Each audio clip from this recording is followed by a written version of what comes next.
Yelah, aku tengah chill charging phone kan. Kau tahulah ni location high risk juga ni kan, kat gas station tu kan. Tahulah siapa letak makanan di situ. Macam aku pengen sangat nak makan apa tu kan. So siapa punya makanan ni aku tak tahu kan. Bukan mana lah aku tahu kan. Aku sampai ke area situ tiba-tiba ada makanan ni kat situ kan. Ni balik muka aku ni kan. Muka buaya, muka yang paling handsome kan.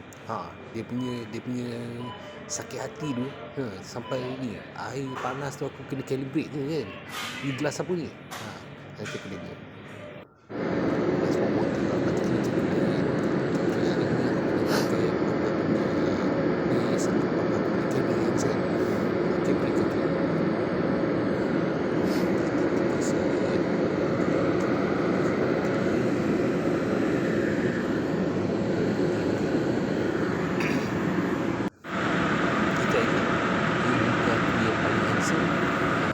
Yang paling boya kan.